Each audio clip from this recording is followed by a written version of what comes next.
A 10-year-old boy risked his life to rescue a girl trapped in a blazing vehicle. But when her affluent family discovered his identity, they didn't celebrate his heroism. They wanted him out of the picture. The air was thick with the acrid scent of burning rubber as 10-year-old Kamari Wade walked home from Alcon Street. His backpack slung over one shoulder. The weight of his schoolbooks made him lean slightly to one side. The sun had dipped below the horizon, leaving streaks of orange and purple splashed across the sky.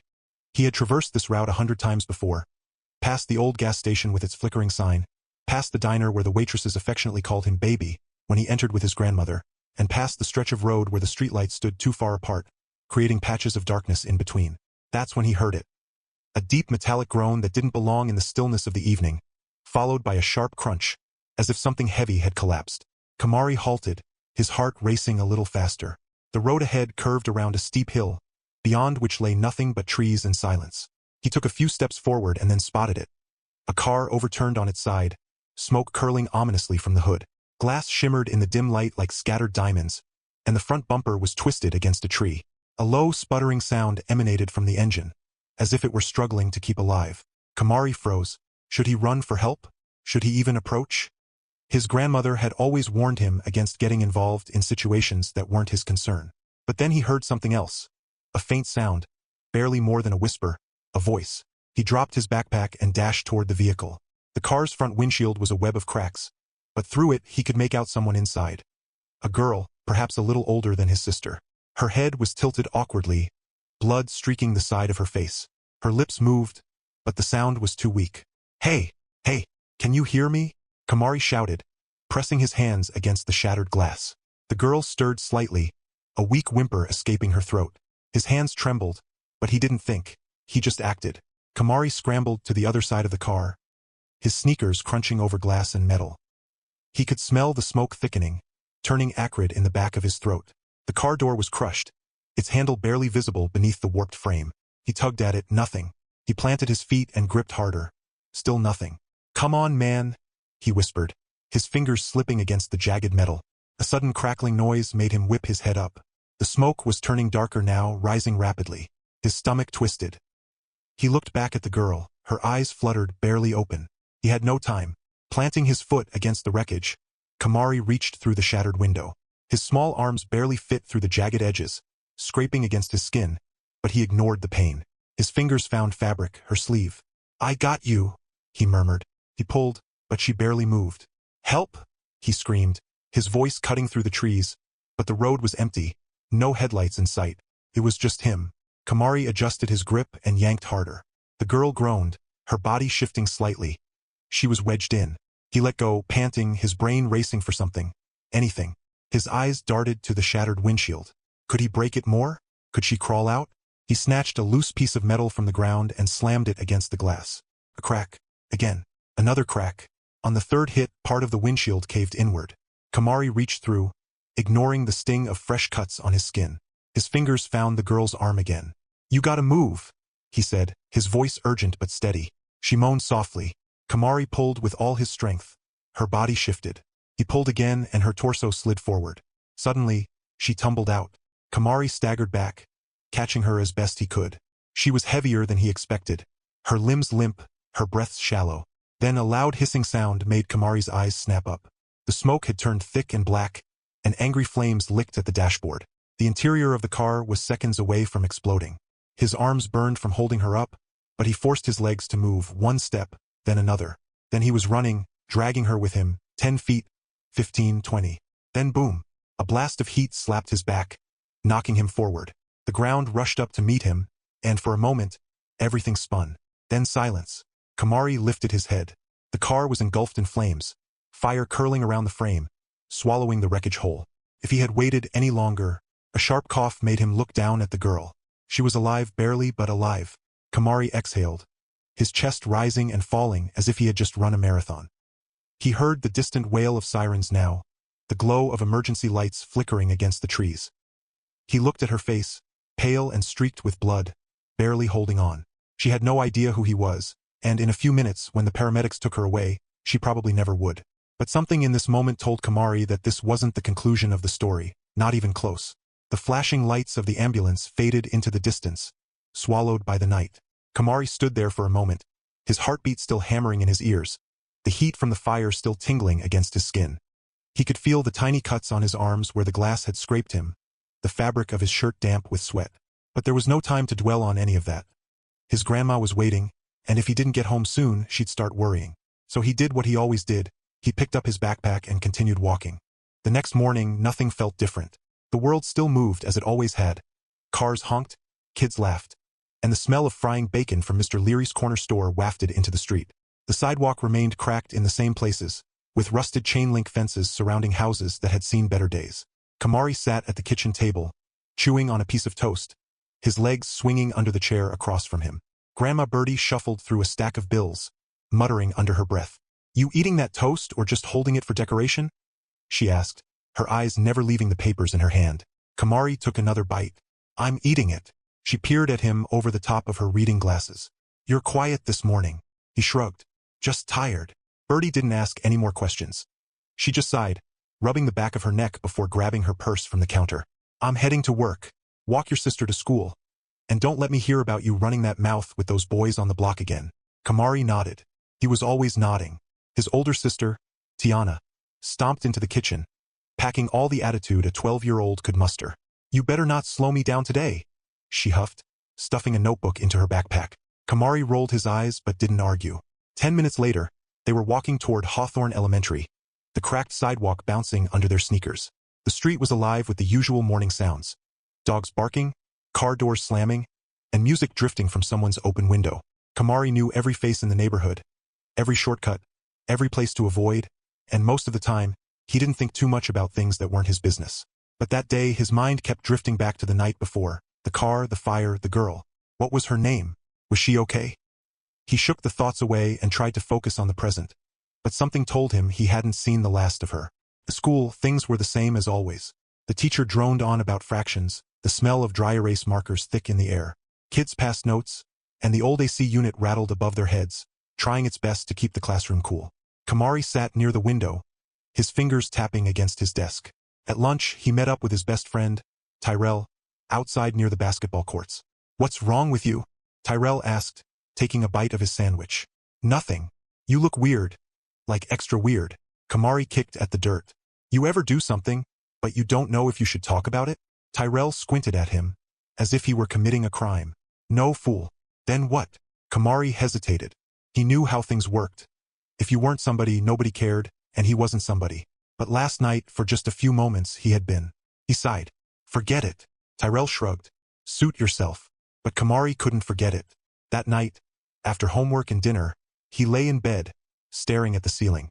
The whirring fan above him cast long, moving shadows across the walls, but he barely noticed. Somewhere across town, that girl was waking up in a hospital bed, and she had no idea who had saved her life. But that was about to change. Emma Caldwell opened her eyes to blinding white light. For a second, everything was a blur. Beeping machines, the steady hum of voices outside the door, the dull ache pulsing through her body. Her head felt heavy, and her throat was dry, as if she hadn't spoken in days. Then she remembered the road, the rain, the sharp jolt as the car spun out of control. Her chest tightened. She shouldn't be here. She should be... Emma! She turned her head slowly and saw her mother standing at the foot of the hospital bed, hands clasped together as if praying in secret. "Baby, do you know where you are?" Emma swallowed, her voice barely above a whisper.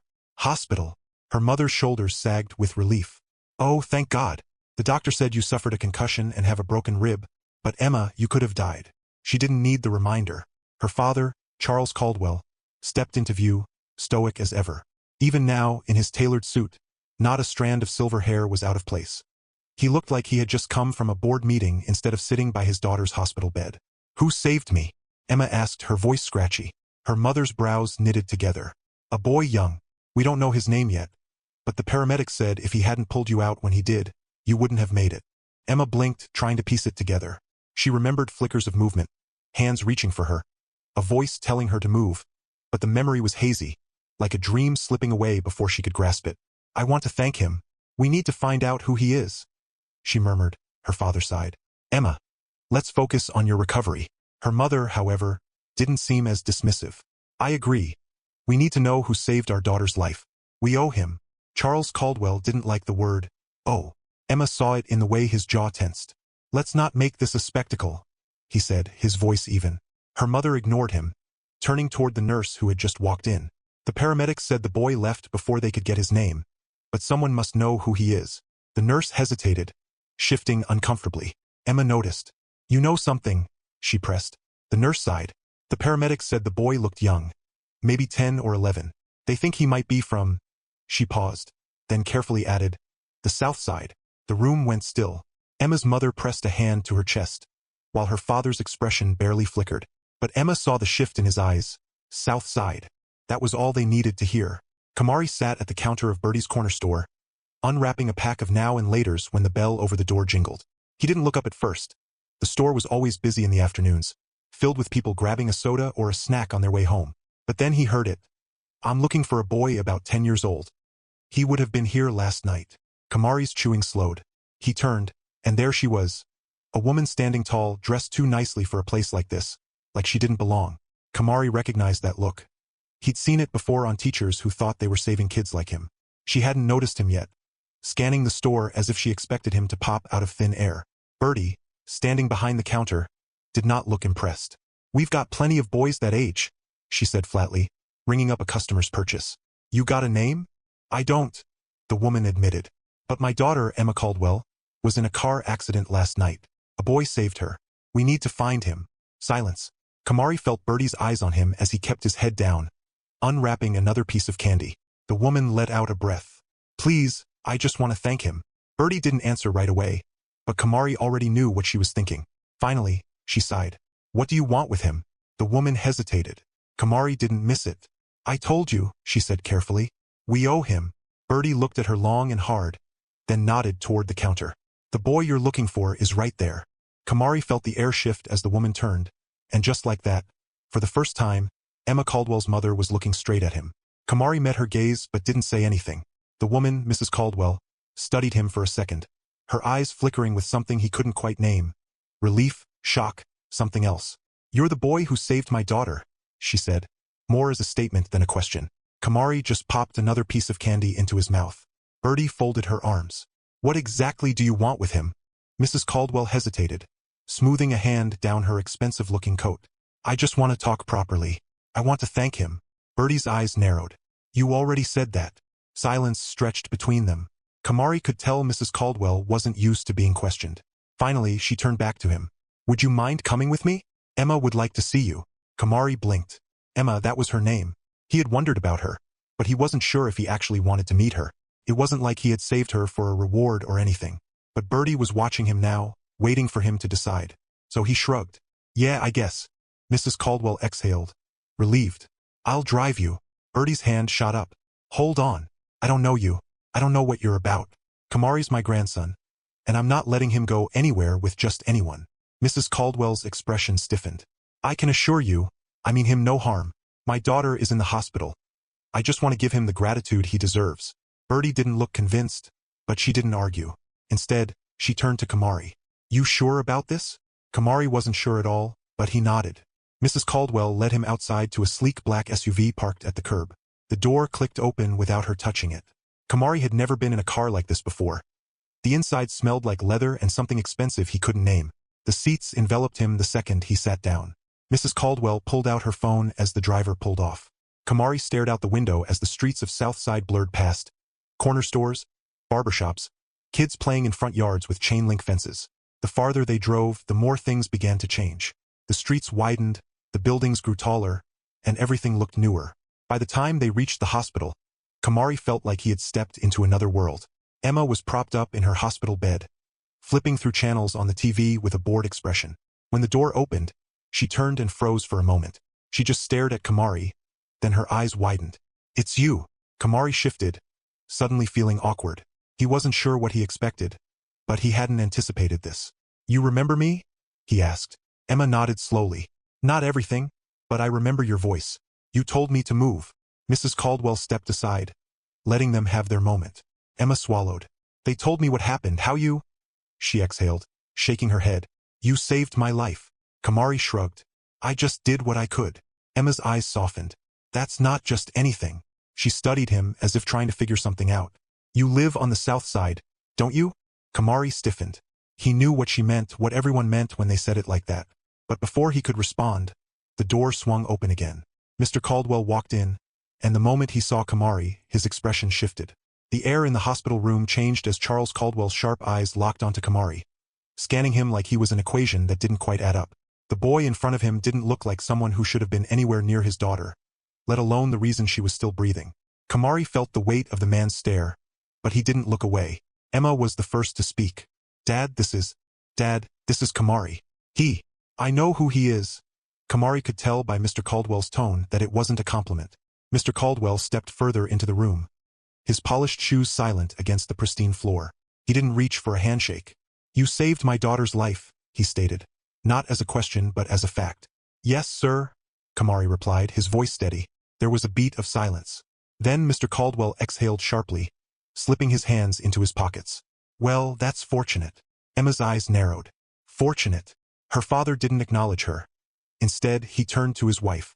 Why is the press asking about him? Mrs. Caldwell tensed. What? I just got a call from the Tribune, he said, irritation lacing his voice. They want to run a story about the young hero who saved the Caldwell heiress. His gaze flickered back to Kamari. I assume you didn't go looking for attention? Kamari frowned. No, sir. Emma sat up straighter. So let them write it. People should know what he did. Mr. Caldwell wasn't convinced. He turned to Kamari, studying him like he was searching for an angle. What do you want? Kamari blinked. Huh. What do you want in return? It took Kamari a second to realize what he was asking. Money. That's what Mr. Caldwell thought this was about. Kamari's stomach twisted, but he kept his face blank. I don't want anything. Mr. Caldwell's expression didn't change. Emma looked horrified. Dad, he's not here for a payout. Her father ignored her, still staring at Kamari as if waiting for a lie to slip out. Finally, he sighed. I'll handle the press. Mrs. Caldwell frowned. What does that mean? It means this doesn't become a story, he said, his voice clipped and final. We don't need reporters digging into things. It's better for everyone if this stays quiet. Kamari understood exactly what that meant. Mr. Caldwell didn't want the headlines to read, Poor Black Kid Saves Rich White Girl, because then people would start asking questions, and men like him didn't like questions. Emma looked like she was about to argue, but her father was already pulling out his phone, sending off a text. Mrs. Caldwell, he said, already walking toward the door. A word, please. She hesitated, then followed him. The second the door closed behind them, Emma let out a sharp breath. God, she muttered, running a hand through her hair. I'm so sorry. Kamari just shrugged. He had already figured out how this would go. Rich people like Mr. Caldwell didn't like being in debt, especially not to kids like him. Emma sighed. My dad's complicated. He doesn't trust people easily. Kamari wasn't stupid. That wasn't it. Her father just didn't trust people like him. But before he could say that out loud, his grandma called. He pulled out his old Nokia and pressed it to his ear. Yeah. Bertie's voice was tight. Come home now. Something was wrong. Kamari's stomach nodded. I gotta go, he muttered, stepping back toward the door. Emma looked disappointed. Wait, will I see you again? Kamari hesitated, then finally nodded once. Emma smiled, and then he was gone. The second Kamari stepped onto his street, he saw the problem. Reporters. They were everywhere. Cameras, microphones, people standing outside Bertie's shop like it was a crime scene. Hey kid, are you the one who saved Emma Caldwell? Kamari, how does it feel to be a hero? The word made his stomach turn. He pushed through the crowd, ducking into the store. The second the door shut behind him, Bertie was on him. What did you do? Kamari's chest tightened. Nothing. I didn't say anything to anybody. Bertie exhaled, rubbing her temple. Well, somebody did, because now we've got news vans camped out front. And you know what that means. Kamari swallowed. What does it mean? It means this ain't just about you anymore. She wasn't wrong. The media loved a feel-good story. But what happened when the cameras left? When people moved on? What would happen to him, to his family? Kamari suddenly wasn't sure if saving that girl was the best or worst thing he'd ever done. For the next 2 days, Kamari couldn't leave the house without a camera in his face. People he'd never met before were calling him a hero. The news played his story like it was some kind of fairy tale. Brave young boy saves heiress from fiery wreck. Except Kamari wasn't living in a fairy tale. He was living in Southside, where grocery stores barely stocked fresh produce and streetlights flickered when they weren't completely out of order. Police drove slowly through the neighborhood but never stopped to help. And now suddenly everyone cared. For how long, though? Kamari knew the answer, not long. Emma Caldwell hadn't stopped thinking about him. Her phone buzzed constantly with texts from friends wanting the inside scoop. Her Instagram flooded with messages from people who had never spoken to her before. But Kamari? She hadn't heard from him since the hospital. Her father had kept his word. He handled the press just like he said he would. The reporters were already moving on to the next big thing. Soon, the world would forget Kamari Wade even existed. But Emma wouldn't let that happen. Kamari sat on the stoop outside Bertie's shop, head low, hoodie up. "Boy, stop sulking," Bertie muttered, sweeping the sidewalk. "You act like you got a reason to be ashamed." "I don't like all this," he grumbled. Bertie stopped sweeping and looked at him hard. "You pulled a girl out of a burning car," she said. "You did what grown men might have run from." Kamari stayed quiet. She sighed. "Listen to me. The world doesn't decide if you're special. You do." Before he could answer, a sleek black car pulled up. Kamari already knew who it was. The door opened, and Emma stepped out. Not her mom, not a driver, just her. She walked up to him, arms crossed against the cool breeze. "Can we talk?" Bertie smirked. "I'll be inside," she muttered, disappearing into the shop. Kamari glanced at Emma. "You're supposed to be resting." She snorted. "I've done nothing but rest." They sat in silence for a moment. Then Emma reached into her pocket. "Here." She handed him a folded piece of paper. Kamari frowned. "What's this?" "My dad's lawyer wrote up a check," she muttered. "A lot of zeros. My parents think that's the only way to say thank you." Kamari's stomach turned. Emma sighed. "I told them you wouldn't take it." She wasn't wrong. Kamari didn't need their money. Money wouldn't change the way Mr. Caldwell looked at him in that hospital room. Money wouldn't stop the reporters from forgetting about him next week. "I don't want it," he muttered. Emma smiled. "I know." A beat of silence passed before she pulled out a second piece of paper. "But maybe you'll take this." Kamari raised an eyebrow. "What is it?" "My school," Emma said. "They have a scholarship program. I asked my mom to pull some strings." Kamari stared at the paper. "Full ride. Everything covered." He swallowed. "Why?" Emma leaned back. "Because you didn't ask for anything, and that's why you deserve something." Kamari's fingers tightened around the paper. He had never imagined something like this. Not in a million years. And maybe this wouldn't change the world. Maybe tomorrow the news wouldn't care. Maybe his neighborhood would stay exactly the same. But this was something real. Kamari exhaled. And then finally he smiled. Some heroes don't wear capes. Some don't ask for the spotlight. Some don't even realize they're heroes at all. But the right people see them, and sometimes that's all that matters. If you believe in doing the right thing, even when nobody's watching, don't forget to subscribe. Stories like these deserve to be told.